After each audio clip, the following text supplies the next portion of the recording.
Hey everybody, Fran Sutherlin here, registered dietitian and digestive wellness coach. So when I'm working with people to really bring about health and vitality and just help them feel better and live the life that they really want to live, we always start with breaking up with sugar. So it is your first step to really taking your nutrition to the next level. So today we're going to talk about the amount of sugar that we are eating. We're going to talk about just tips and strategies that you can really use to move forward in reducing the amount of sugar that you are eating on a daily basis.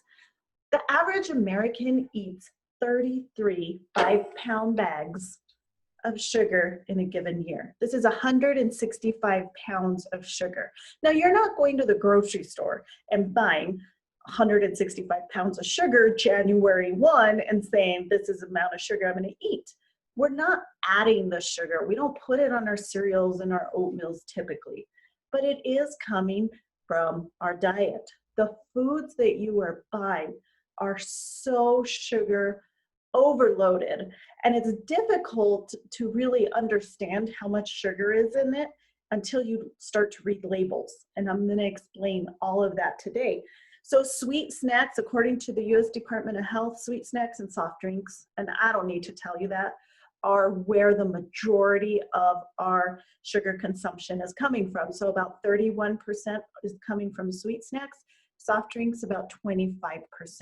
So you might be saying, well, Fran, I don't drink soda, I don't do any of these other things, but you also have to be looking at your yogurts, at your teas, at these things that are healthy, but the food industry is still adding a lot of sugar to them. So a little history lesson. In about the 1950s is when our sugar consumption really started to increase to about that 165, where it's been for a while now. During this time, we have messed with the macronutrients. This is the protein, the fat, and the carbohydrates that you're eating. We cut the fat. We say fat is bad, don't eat it. And then now a nutritionist is saying, oh, but the fat is so good for you, eat more fat. Don't eat a carbohydrate, it's terrible for you. Oh, but we need carbohydrates for our energy, so eat carbohydrates. It's a rolling, never stopping with what is out there as far as like what you're following for your eating plan. But during all of these changes, you'll look at this graph and sugar consumption stays going up, it's increasing. So the effects of high sugar, and again, I don't need to restate this because you know it, so we're going to go through it quickly. Diabetes. High sugar consumption causes diabetes. Yes. High sugar consumption causes obesity. Yes. It damages your arteries. So for example, with diabetes, when you have a lot of blood glucose, blood sugar in your veins, in your arteries, and then you bang a toe or you cut yourself, it is extremely difficult for your body to heal that bruise and that cut if you have a lot of sugar, in your blood system and with your doctor. Working with your doctor to help lower this, getting on the medication that's needed. But if you're on diabetic medication, really looking at your nutrition and how you can improve things that way is really, really important. So all of these things, gallbladder disease, gout, increased blood pressure, all of this is linked to a high sugar consumption. Sugar, it's an addiction. It truly is. It's a perpetual cycle. You eat sugar. So for example, you drink a soda, let's say it's 10 a.m. and you drink a soda, your body is going to come in and take that sugar from the soda, digest it, put it into the cells for energy. Once your cells have enough energy, your body really wants that sugar spike again. It kind of gets addicted to that really high blood sugar. So what is it? What do you want in the mid-afternoon? Another soda or something just as sweet. So the sugar addiction really attacks the dopamine. So dopamine is a neurotransmitter in the brain. And for example, if you're sitting here watching this and listening to it and a bear walks into the room, you're not going to listen to anything Fran is saying, but you're going to really focus on the bear. The dopamine has spiked because you see the bear. Dopamine spikes with drug addictions, dopamine spikes with sugar. So when they were looking at the difference between the addiction rate of sugar and cocaine, the brain on the left really lights up that addictive brain as compared to cocaine. And depending on the study, sugar is 4 to 7 times more addictive than cocaine.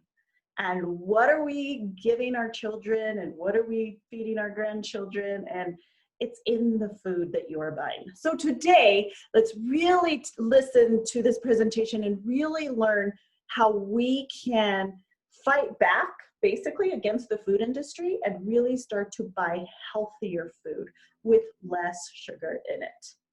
So I don't want you to worry about fruit sugar or milk sugar or anything of the sort, because this is food. This comes from plants. It comes from animals. This is good stuff. Now, if you're a diabetic, you do want to know how much a serving size is of fruit and how much a serving size is of milk. Learning those types of things will really help you manage your blood sugar. If you're not and you're healthy and you just want to live with less sugar in your body, then it's okay to have fruit, whole milk. These are natural sugars. Your body knows how to digest, what to do with natural sugars. So today we're not talking about the sugar in these foods. So how do you read all of this stuff? So how many teaspoons of sugar can you have? So remember, I don't really see sugar cubes around anymore, but back in the day, everybody would be using sugar cubes or even sugar packets. Now, if you go to a restaurant, 1 sugar cube, 1 sugar packet, it's all a teaspoon. It's all measured in grams in the nutrition world. Basically, on a nutrition facts label, you're looking at a Pop-Tart here. 18 grams, you would divide it by 4, that would tell you how many teaspoons of sugar is in that product. So you can see here, 18 divided by 4 is 4.5.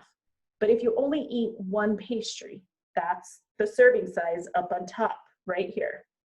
It's really important that you would double it. Oops, sorry, that you would double this if you ate both pastries. So instead of 18 grams, you would double that and you would end up with about 9 teaspoons of sugar. Now, what does that all mean in terms of serving size? Well, let's figure it out. So let's imagine you had 2 waffles with a 1/4 cup of syrup for breakfast, and you had a 16-ounce orange juice. You're looking at about 20 teaspoons of sugar just with breakfast. Now your body will go in, digest this sugar, take care of it. But again, when your body is done digesting this food and the blood sugar comes back down after dealing with 20 teaspoons of sugar, which is a lot, by the way, your body's gonna crave more. It wants to go and do all that work again. So for a snack, you're saying, body says, give me more. You look at an organic Cliff Bar. Cliff Bars are not the healthiest out there. If you look at the ingredients list, there's a lot of sugar in these. There's a really good, I don't know if it's Kashi or Kind, that just made a commercial comparing the sugar in their product compared to Cliff. Cliff Bars does not have a good sugar. Yoplait yogurt typically is using high fructose corn syrup, which again is not healthy for the body. Treat it like refined sugar, if not worse. So for a snack, you're looking at about 7 teaspoons of sugar from the Cliff Bar and the yogurt. So for lunch, you'll have a sandwich, 2 slices of bread, and some soup. Again, anytime you're drinking a sweet drink, look at how many grams of sugar is in it, and you'll be astonished. 18 teaspoons of sugar with lunch. Then at 3 or 4 kisses off the receptionist's desk, if you're at work, a 20-ounce soda. So it's typically the afternoon when our body's natural rhythm is to kind of decline in energy between that 2 and 4 o'clock window. That's when you're going to be reaching for chocolate and soda and all these other things, because you should just be able to kind of slow your day down at that time. If you can't, your body's full throttle and it wants more sugar because you've been eating a lot of sugar all day long. How many teaspoons of sugar in a 20-ounce Coke? 16. So you're looking at 19 teaspoons of sugar just with your afternoon snack. You roll into dinner and you have some spaghetti, you have some salad with Thousand Island, not too bad, 7 teaspoons of sugar. You did have some vegetables in there. So dessert, this one's my favorite actually, because a regular size frozen yogurt, yep. How much sugar, more or less in Ben & Jerry's? It's the same. So you feel like you're eating frozen yogurt, it's gonna be healthier. They basically remove the fat and they have to put in the same amount of sugar. So it's totally up to you. If you're a diabetic, your body, eating frozen yogurt, there's no health benefit in it as compared to full fat, sugar-loaded Ben & Jerry's. They're the same as far as your body is concerned, as far as how much sugar you're going to be digesting. A lot of people are surprised by this one. So you're looking at about 1,300 extra calories, about 84 teaspoons of sugar. And again, sugar is inflammatory. It's actually allowing your body to not function properly. And it's 1,300 calories with no nutrient value. This isn't feeding your body. It's not nourishing your body. This is all just fluff. And your body has to learn how to digest it all every single day, day in and day out. And that's where the disease starts. There is a lot of sugar in liquids. So think right now, what are you drinking all day long? Is it coffee with creamer in the morning? How much creamer? Are you having soda in the afternoon? Do you love your favorite coffee drink? You need to start figuring out how much sugar is in all of these products. And how do you do that? You can look it up, for example, Starbucks or any of your favorite coffee places. You can look it up on their website, how much sugar is in your favorite drink. You can actually order it differently and tell them use half the amount of sugar. Let your taste buds get used to less sugar in that drink. And initially, you're gonna take a sip and be like, this tastes terrible because now I can actually taste the coffee and not so much sugar.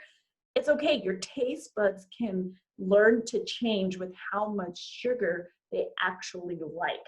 That's why some people can eat something like cake and they say, oh my gosh, that is just so sweet. I just really don't like it. And other people are like, what are you talking about? That cake is delicious. We all have different levels of sweetness that we're tasting. And it all comes back to if you're getting your sugar ordered, for example, your favorite coffee, ask how much sugar is in it and ask them to reduce it by half. Start drinking half. Let your taste buds get used to that. And then you can go to less and less depending on your health goals. So don't be fooled. Everything here on this list will affect your body. It does raise blood sugar. It's all things that you just need to be aware of. Honey, pure maple syrup, liquid stevia, and now we can add to that list liquid monk fruit, but monk fruit does not raise your blood sugar. But all of these are just high calorie. The only 3 that are actually giving you some really good nutrients is the honey, pure maple syrup, and liquid stevia.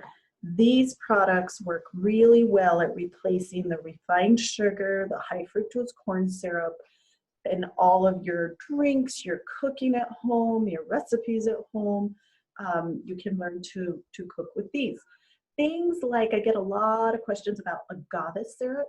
So agave typically is a healthy sweetener, but the way we've processed it and what we've done with it to put it in a bottle and put it on a grocery store shelf, it is a highly processed sweetener that just, it's not considered healthy.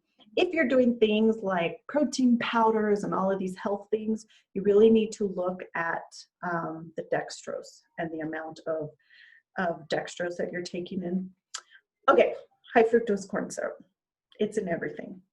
It's kind of going away. You'll see ketchup now that says no high fructose corn syrup, but research tells us that you will gain weight. It is a risk for cardiovascular. It increases your appetite. Now, if you're buying processed food and it's all loaded with high fructose corn syrup and it's increasing your appetite, that's not a coincidence to me. it increases your insulin resistance, so it does lead to diabetes. It's scarring of the liver. So I have people who are very young, 25, 30 years old, and they have fatty liver, but they do not drink alcohol. So we really look at how much carbohydrates, how much sugar they're eating, and typically they're getting a lot of high fructose corn syrup. Just cellular damage, it messes with your cholesterol, and it actually makes you want more sweet things. So the more you can pull high fructose corn syrup out of your canned foods, your packaged foods, you're gonna pay a little bit more when they start removing this, because it's a very cheap sweetener for food industries to put in, but your health will improve and it will thank you. So how do you break free? So women, about 25 grams a day, so 7 teaspoons of sugar per day is the goal. This is added sugar. This is like you make muffins at home and there's sugar in them. You would want no more than 7 teaspoons a day of added sugar. Men, you get a little bit more, about 10 teaspoons. So if you're drinking, remember that 20-ounce soda? How much sugar was in that? 16 teaspoons. So if you're drinking a soda a day, you're blowing through your added sugar daily recommended value. So what does a day look like with, so here, the added sugar per day, women 25 grams of added sugar. They're actually putting total number of sugars on packages now. You'll see it right here on the total carbohydrates. Total sugars includes 10 grams of added sugar. And you'll typically see this on a lot of labels now. So 2/3 of a cup is giving you 10 grams. Women, you can have 25 grams. Men, you can have 38 grams. I believe this package, this was from some sort of beans or something like that. Here's what a healthy low sugar day looks like. Breakfast, eggs and some cantaloupe, fresh fruit, no added sugar. Snack, hummus and vegetables, no added sugar. Lunch, chicken salad with oil and vinegar. Again, the dressing, you need to look at dressings, no added sugar. Nuts and fruit for a snack, very healthy snack. It does have some carbohydrates, some protein, some fat, all good things for you. Your steak, your sweet potatoes, your green salad, again, no added sugar. Now, to go from the day that I explained initially in this presentation to this day, it takes some different type of shopping, it takes some menu planning, and it takes your taste buds time to adjust to these foods. If you're eating a lot of sugar right now and you try to eat some spinach, it's gonna taste bitter. If you're eating a lot of sugar and you try to eat hummus, it might not be that tasty to you.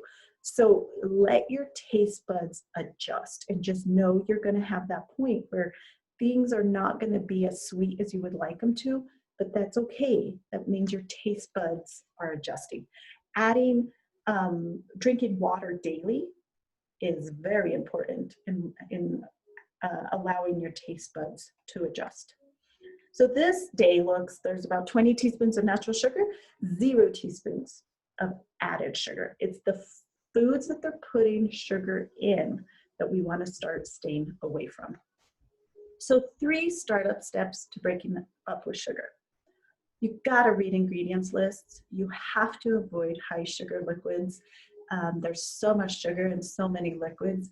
If you simply say, over the next 2 weeks to 4 weeks, I'm not going to drink anything with sugar, and you can do that. Or you can say, the drinks that I do have, I'm going to cut it in half so I'm taking in less sugar.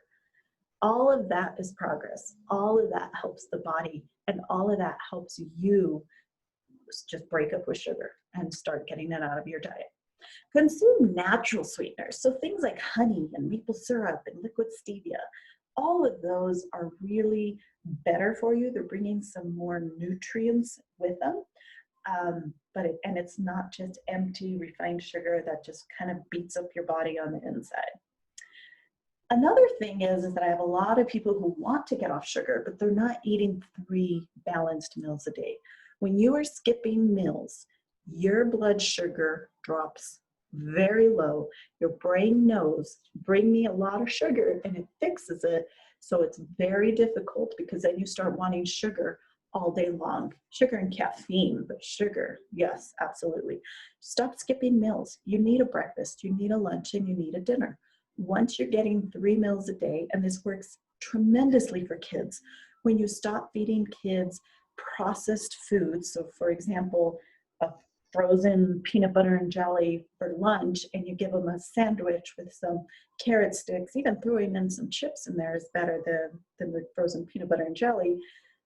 Their lunch has less sugar in it, and it just stabilizes their brain and their mood and everything tremendously well. So these 3 steps: start here, start working on the amount of sugar, reducing it by half, and then reducing it to a quarter until finally it can be out. My name is Fran Sutherlin. You can contact me with questions. I do offer consultations to help you get started. You can contact me in an email. You can call me. It's totally up to you. There's also a free guide on my website, fransutherlin.com. The link is up here. The Optimal Health Guide. There's videos that come along with this, and it's all just very educational.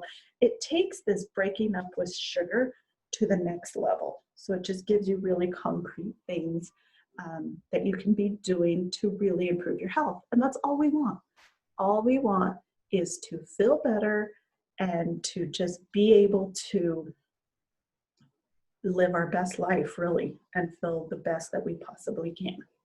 With that, my name is Fran Sutherlin. I'm here to help guide you.